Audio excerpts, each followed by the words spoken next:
Alright guys, I'm back. Not only am I back, but I'm back with a vengeance. Not only am I back with a vengeance, but I'm back with author Laura Lee Rosano bringing you guys a brand new web series, Jagged Little Tales, based on her book series, Jagged Little Edges, Jagged Little Lies, and Jagged No More. Stay tuned. Roll that intro.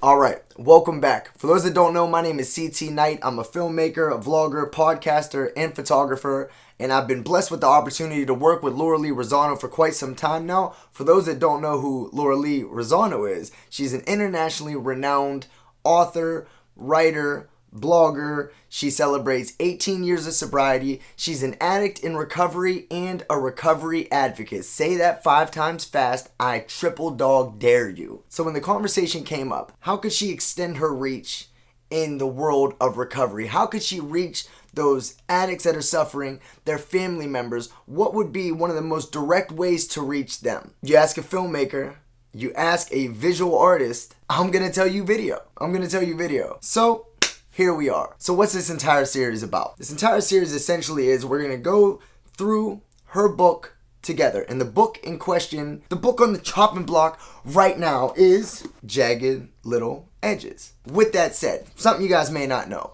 I am an avid reader. However, I don't like fiction. I'm not a fan of fiction. For those that like fiction, I'm just not a fan. Fiction, fake fiction, I can't deal with it. With that said though, if the storyline, the main character is relatable, if it's something that I feel, if I could see myself in that character somehow, it kind of seals the deal for me. I give it a shot. I give it a go. Now, I have not read this book yet, but as everyone knows, if you do know me from the Average Addicts days, I will not support anything I don't believe in. I will not. I will never tell you guys, go do something, go buy something, go read something that I don't personally believe in. But having known Laura Lee for a bit of time now, I believe in her work. Having looked at her website, jaggedlittleedges.com, there's so many blog posts on there that have already changed my perspective on quite a few things. I've already educated me, even me, in the world of recovery.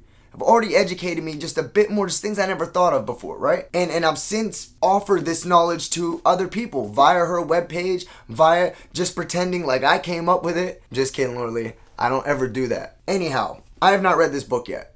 I have not read this book. But basically every week I'm gonna pull an excerpt from this book.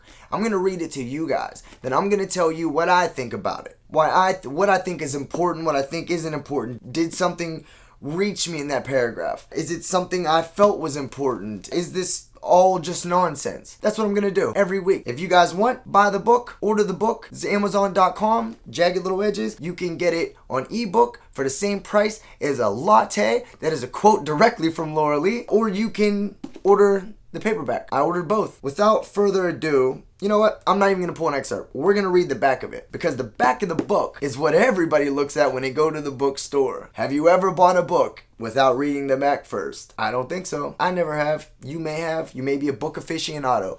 I haven't. I'm going to dive right in. Wait.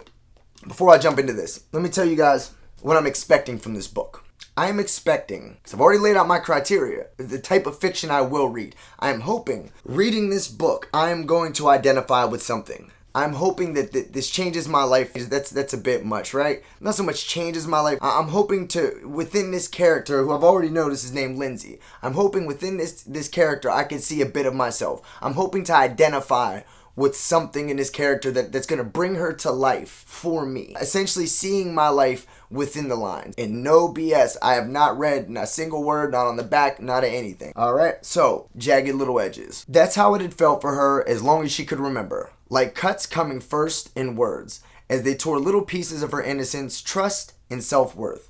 Evolving into the physical form with a smack to the head, a cuff to the ear, and at times, welts and bruises on her backside. But by far, the greatest damage of all was what you couldn't see. A soul torn asunder, left with an open wound, a vast emptiness and hunger that screamed to be fed. Lindsay wanted nothing more than to be on her own, Trouble was, that's what she'd been doing her entire life. She trusted no one and held a piece of herself back. Lindsay knew something was missing in her, and she was determined to find it. Ooh. Needing to belong to somebody, Lindsay discovers love. The kind of love that's sick and leaves her wanting more.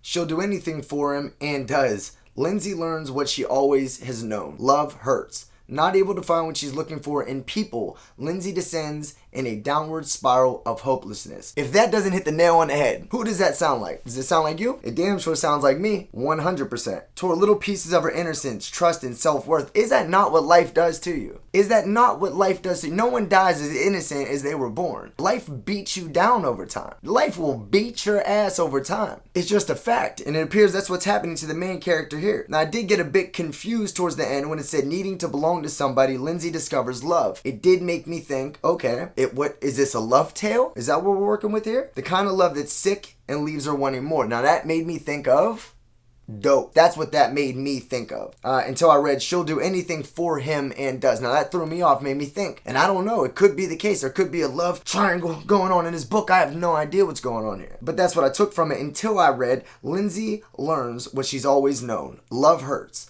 Not able to find what she's looking for in people, Lindsay descends in a downward spiral of hopelessness. Just that word, hopelessness. Is that not why a majority of us end up using in the first place? That hopeless feeling, that empty feeling, that void you feel like you have. And then you end up using the substance. You end up shooting the heroin. You end up, I'm not going to go down the list. I don't want to trigger anybody. But for a small amount of time, for a matter of seconds sometimes, you feel like that void has been filled. You feel like you're whole again, or at least you're just too high to care. Not realizing the minute that high wears off, you're even worse than when you went into this whole exchange your soul for the substance. Even before you made that decision. That feeling of hopelessness is still there, and it's even worse off because I guarantee, I don't know the statistics, but I'd say about 90-something% of us, the second we do the drug, the second we inject it, the second we hit it, second we pop it, we think, what do we do? What are we doing this for? I don't want to do this. I'll go to rehab tomorrow. I don't want to do this. And in the end, you feel even more hopeless because now you feel like you can't get off the drug that you felt like was helping you for that moment. That's what I used to say all the fucking time. Between PTSD, my daughter's mother passing away, my mother overdosing and passing away, between all that, I used to say it all the time, I just want peace. I just want peace, even if it's for 5 seconds, if it's for 5 minutes. I just want peace. And I know once that artificial bubble of peace it dissipates, I'm stuck with that same hopelessness. Just felt like that little piece of peace was what I needed to keep going. And I couldn't have been more wrong. Hopelessness really is the main driver for a lot of our decisions. And it wasn't until rehab and through friends I've made along the way and through the average addicts and through everything else, I was able to find hope in something else. Now I hope, the next film I shoot is going to be a big thing. I filled that void with creativity. That's my new drug of choice. It's creativity. It's shooting films. It's doing videos like this. It's photography. I've filled that void, but so many people haven't yet. So many people haven't found that thing that makes them feel whole. And that's why they're still stuck with that artificial, I keep saying peace, but that's essentially what it is. That's what we're all chasing, right? And it sounds to me that that's what Lindsay here is chasing as well. So already what? I associate with the character. Not even reading into it anymore. Just off the back. Not only can I relate to the character. What did I say? I want to see myself in the lines, right? I want to see myself in the nuances between the lines. And that seems to be what's happening here, because if there was one way to describe addiction, if you had to choose one word to describe a majority of people's reasonings for picking up the drug and 100% how people feel, you're trapped in it, hopeless. That'd be the word. That would be the word you would choose. Hopeless. I felt hopeless, so I picked up the drug. I felt hopeless while I was on the drug. How could I not feel hopeless anymore? And what interests me here is I want to see what Lindsay does, because I know what I did. But I also wish that I would have picked this up before I went down that road. Because maybe if I would have read just even the back of this, I could have looked at it and said, that's exactly how I feel. I would have looked into who the author was, seen that she knew exactly what she was talking about, and I would have read this. So I'm excited about this series. I'm going to leave it there. This is just episode 0. I want to wish everybody a happy Easter. I'm excited about this web series. I know Laura Lee is excited about this web series, and I hope you guys are too. If you guys want to read along with me, shoot over to Amazon, Jagged Little Edges. Like I said, you can get it for your Kindle, whatever. How does this make you feel? What I just said about hopelessness. Do you agree with me? Do you disagree with me? Do you think this web series is worth doing? Is this something that you're interested in? We want to start the conversation. That's the whole goal of this. We want to start the conversation. Family, friends, the addict, whoever. Whoever this reaches, that's who we're trying to reach. All right, so with that said, I'm going to kill it right here. I might jump ahead. I think I'm going to read the first chapter tonight. And if I do, well, irregardless, we're going to do these every Friday. There'll be a new video posted. With that said, I'm CT Knight. Happy Easter, and I'm out.